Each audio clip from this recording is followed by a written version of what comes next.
Tuesday, October 15th, just after 2 o'clock, going out to that spot that I had seen a few bucks last week. Got a pretty steady, stiff north wind. I think it's like 9 miles an hour, which is kind of uncommon around here. So definitely cooler.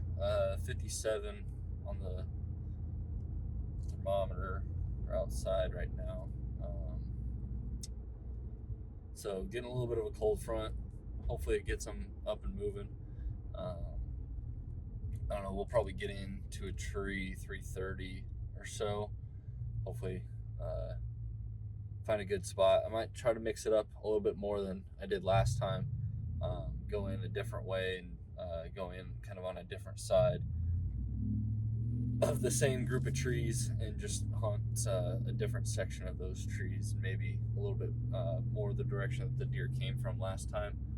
See if they're hanging out more that way, or if they are hanging out on a different trail, something like that. So that's kind of my thought process going into it.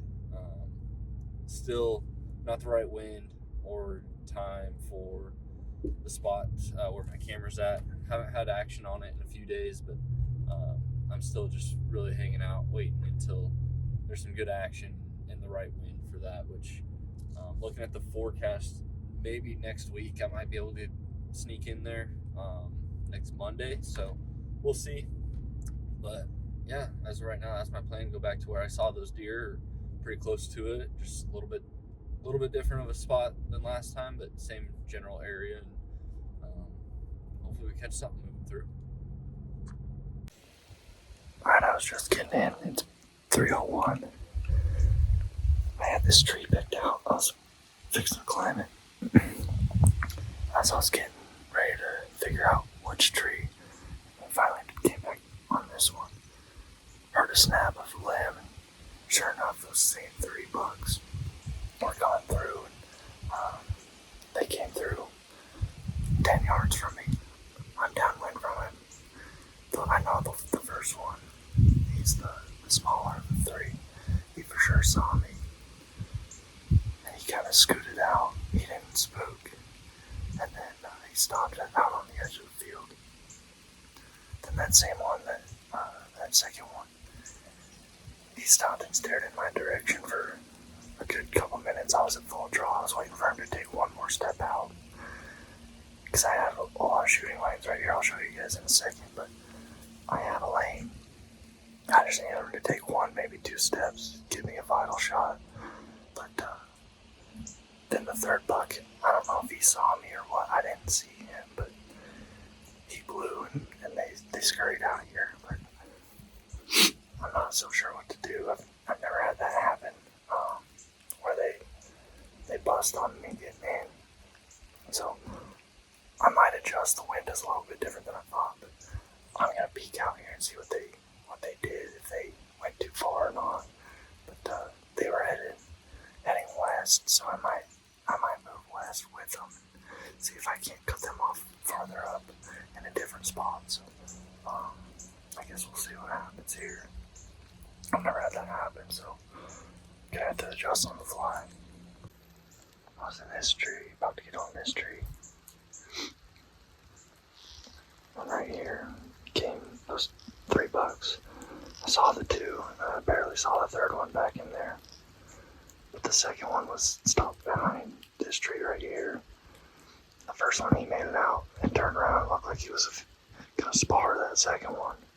Then he busted out. And that second one stopped and stared in my direction. I was at full draw, just at a standstill. But yeah. Then they scurried out into that field over there, so I'm gonna slowly peek out over there and see what they did.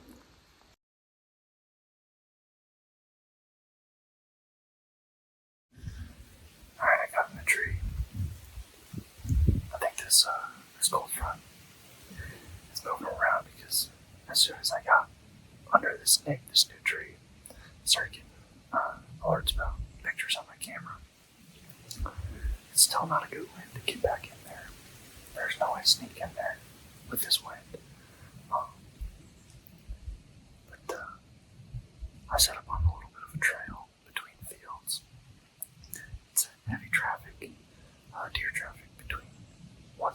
and another. Looks like there's a couple different trails and one major one that connects right underneath the tree. So there's a handful of shooting lanes and lots of visibility out into the fields or out into the woods. Hopefully there's enough cover that they won't see me, but enough openings that I'll be able to see them pretty good. So I know it works both ways, but hopefully those bucks come back through on the way that they were trying to come. If not, maybe even a doe comes in that way. Oh. Yeah.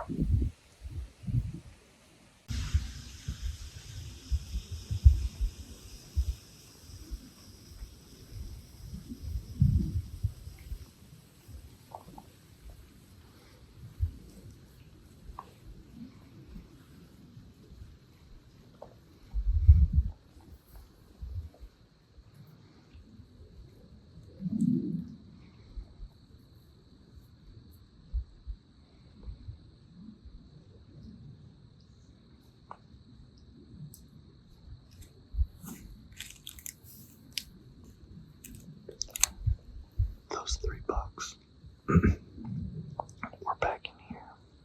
They were coming along this trail. They were a good 50, 60 yards back in there from where I'm at now. And when they busted out into this field. And when I went to this little corner right here, I didn't see them. So either they went back into their bed, because that's what I'm guessing is where they were, was their bed. They were getting up. So either they went back into their bed, or they went down this tree line and across into this next field. And then who knows where they could have gone after that. But that's my assessment of what I saw happened. And by the time I got to that corner, there were no deer out in the field anymore. So by the time I got there, they had moved to where they were moving to. I don't know exactly where that is. So kind of sitting here. Hope they either went back to bed and they're going to try this trail again, which I think that's a low likelihood. But if not, maybe something else was back in there and they're going to move out through there.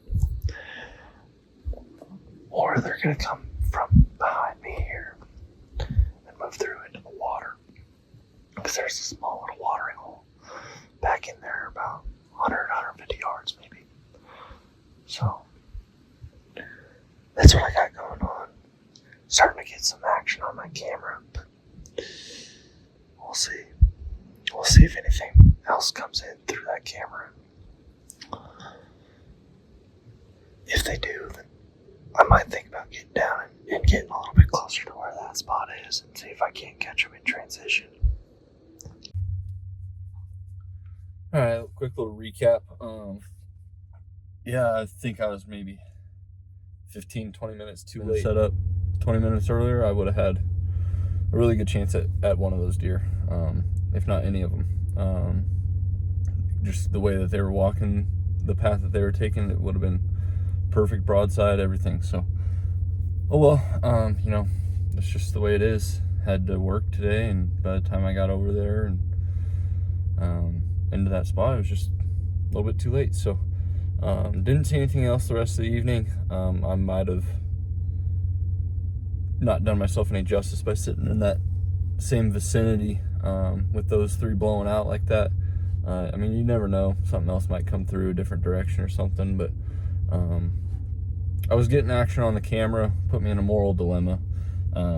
They were going pretty much all afternoon from the time I got in there until about 5 o'clock, 5:30. So I really fought myself on whether or not to get down and walk over closer there and see if I might catch one going into that, where that camera's at. But you know, morally, ethically, I don't think that's right, because, you know, without that intel, my gut was telling me to stay where I was at or stay out of that area because of the wind. And so, you know, I didn't want the camera to dictate my decision and let me trust my instincts, because without it, I wouldn't have gone in there. So I didn't even get out of the tree to get over there. So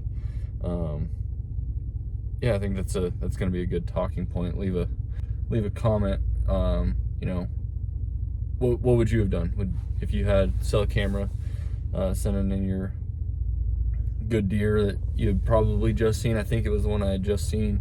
You know, do you go in there and hunt it, or do you stay where you were at?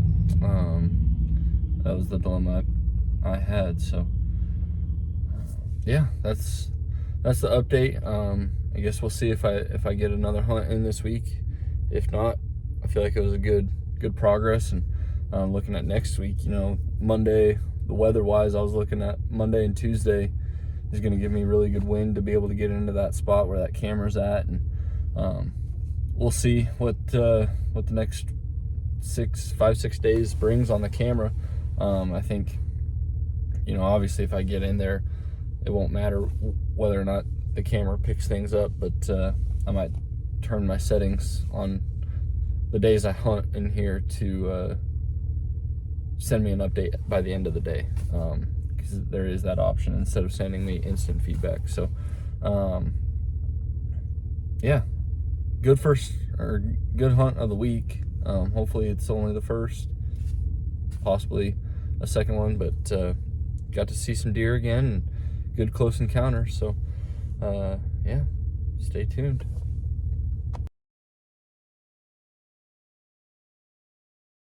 All right, so it's Saturday, October 19th. Decided kind of this morning that I would go give it a go this afternoon. Spot that I was in last week, similar area, and yeah, just give it a go. I mean, you can't kill them from the couch, as they say. So gonna go up and kind of do a little bit of exploring more than just sitting in a tree that I've historically sat in. So gonna go check out some spots. My buddy Tanner went in there and he saw some deer when he was going in. So might try a couple other spots just to see if there's something different that we've been missing, because he and I are kind of in the same boat of, you know, we've seen deer historically but not consistently. And when we scouted, we were seeing them on a pattern, and then the hurricane came through and it changed, and now we just have no clue. So like I said, he saw a few deer. He got in earlier than I did, so I'm gonna try looking in a little bit different spots just to see what I see. I don't know, it's worth a change. Change of pace, change of spot, and a little bit later than I normally go in anyways. So who knows, maybe I catch one as I'm walking in and find a good spot that they're crossing, or they just hang out at. So give it a go and see what happens. We got 2 guys in the woods today, so you know, our chances go up that much higher. Hopefully one of us at least sees one.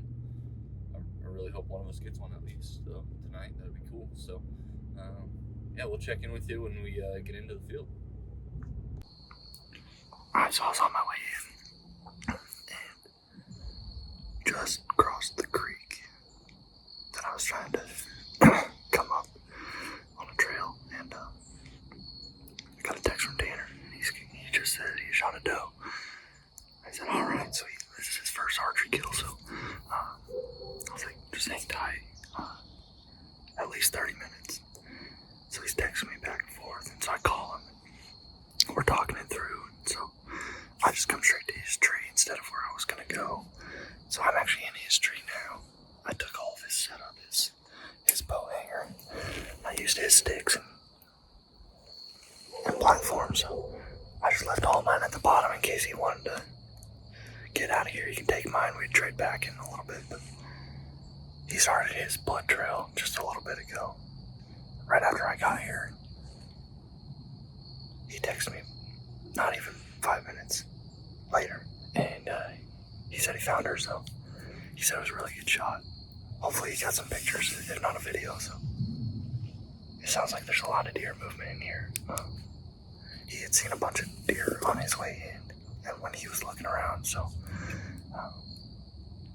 Hopefully that's not the end of deer moving through this spot. We'll see one ourselves, and hopefully we'll get one. So hopefully we can double up today. That'd be pretty sweet. If I don't get one, obviously I'm gonna help him drag it out, and we'll go have ourselves a little butcher party. So looking forward to that. All right, well, wish me luck.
It was quick.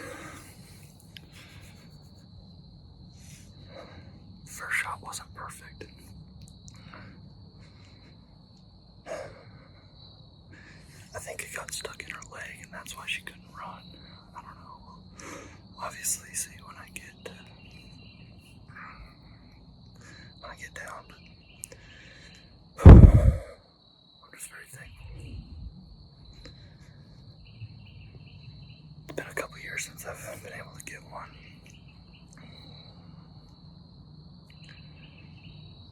Just very thankful.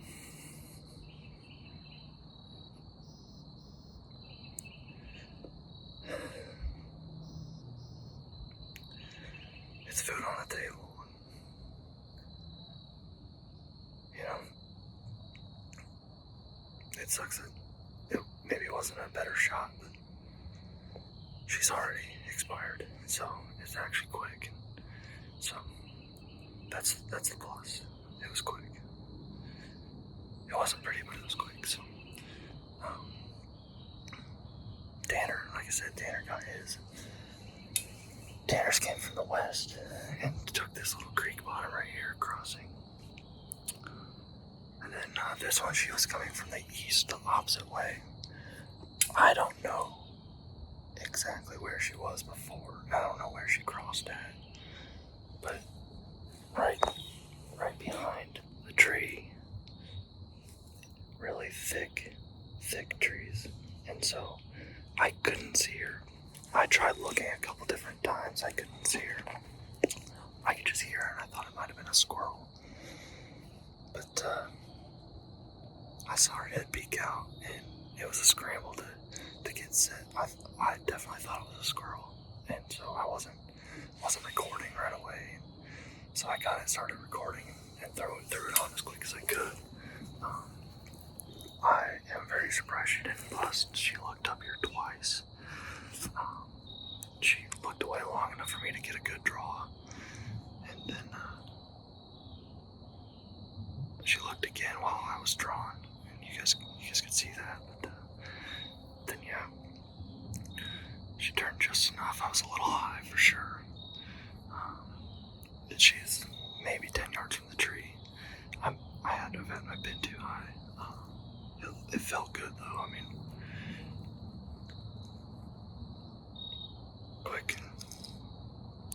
mostly painless, so just happy to get it done. Happy to have one down and get to go clean 2 deer tonight. It's gonna be a heavier drag than he and I were both expecting, so that's the funny part. But no, it's awesome. It's awesome to be able to feed the family and put meat on the table, food on the table. That's what it's all about. Get to go home and record a podcast and tell Brooks the whole story. Obviously, there's not much to it. There's no history with this deer. But she looks like she could be a decently mature deer. She's gonna be good to feed the family for a little bit. Come Monday, I'm gonna get out again. I got those bucks on camera. Hopefully, I can get in on those, but I'm gonna give her still just a little bit longer. I know she's expired, but just give it a little bit of time, and then I'm gonna get down and get to work on it. I'll catch you guys back at the truck with 2 does in the truck.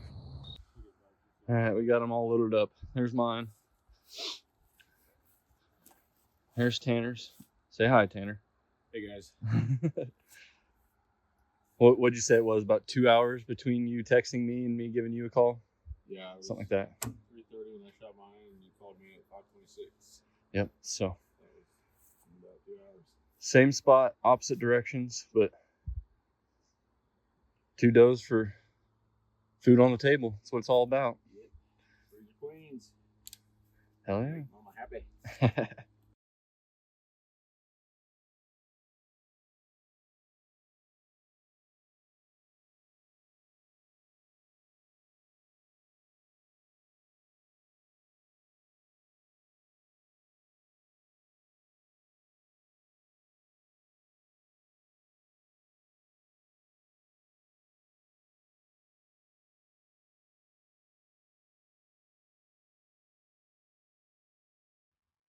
All right, I got her hung up, and this is the next morning. Gonna get going on processing. Yeah, so I just wanted to show the shot placements, and then once I get down into some bones, I definitely hit the scapula on the entry here. So would love to show what that single bevel did. I'm excited to see it in person. I've always seen videos of it, but yeah. So entry 1, entry 2, and then I believe this is exit 1 and exit 2, from my understanding. That's my best guess of what happened there. So neither one hit the second shot did hit a little bit of the spine on the inside, but the first one, it just went straight through the scapula, and then in, and I think it caught a little bit of bone here. So that's the reason for no full pass through. I mentioned it in the podcast with Brooks last night. I think I just need a heavier arrow weight. I don't have any shots over 20 really, and there's no reason to not have a 550 plus grain arrow set up. So that's something I definitely want to get into building sooner than later. But yeah, so that's what the shot placements look like. Both, I mean, the second one just could shoot wherever I could. Do the best I could on getting another arrow in her to help put it away. And then the first one, just a titch high and forward, but not what I thought happened. It's actually exactly, I looked back at the video last night of me talking about it, and it's exactly what I thought happened. And then thinking back on it, I thought maybe I had spined her, but no, what actually happened, I hit and just broke this shoulder, and got into this leg. And so that's just why she wasn't able to run at all. And so that made me feel a little bit better about my shot placement. And at such a steep angle, that's just kind of where it was and how that happened. So yeah, like I said, I'll cut into another video when I get the shoulder taken apart and show you kind of what the single bevel did to that scapula, that shoulder blade. So yeah, here's to a fun day of processing. All right, so I finally got down to the entry scapula of that first shot, and I mean, you can see obviously that iron will single bevel 125 with bleeder blades. It did really good damage. I mean, the blade is a little over an inch wide. Without the bleeder blades alone, it probably would have done the job. Bleeder blades, I just like to use them, give a better blood trail when you need it. A little bit bigger wound, and I think that's what you can see here is just this big hole that I think the bleeder blades helped make that. You can kind of barely see where it started to make that S curve with what those single bevels will do. But that break comes all the way up to here and comes down to here. So I'd say it's a good inch and a half without a tape measure. Over an inch for sure. But yeah, I mean that entry side scapula definitely got beat up. Didn't have any damage on the exit scapula or the exit any of the bones on the exit side. So it did catch a couple ribs. Both shots caught some ribs. This I believe was this lower one was the second shot, and I think the first shot is this higher break. So they both kind of came out very similar spots. But yeah, so that first one, it hit scapula, hit rib, and poked out into that armpit. And so that's part of why it didn't go through, being a lighter arrow. Not that both of those are heavy bones, but two bone hits on its way through really slows it down a lot, especially with those bleeder blades. It causes more drag on the inside. So, would have loved a full pass through and not have a broken arrow out of the deal, but you know, it did the damage it was meant to do. Plenty sharp. It just didn't have the weight to get through. But that second shot, it did come through and kind of barely nicked this top rib, a little bit of the spine, but it was mostly this top rib. And then it came through and caught more rib on the way out. But and that one would have had a full pass through probably, just rib to rib, if it weren't for the ground on the exit side. So overall, the broadheads did their job. Not displeased with those at all. Just the only thing I keep going back to is that arrow weight just needs to be a little bit higher for a full pass through on that first shot, and I think it just would have given me more confidence in what I was seeing. Even though they were good shots, I couldn't tell where at in the lungs. I believe I saw some lung damage when we were gutting it out, but we were starting to lose light and just kind of getting going, trying to get the deer out. So that's the damage I saw, and getting the processing finished up. Got some steaks over there, and most of my grind meat in here. A little bit left to go on this shank, and then I've got my hinds that I'm gonna cut a few steaks out of, and some more grind meat out of. So still a little bit of work yet to do, but it's almost there.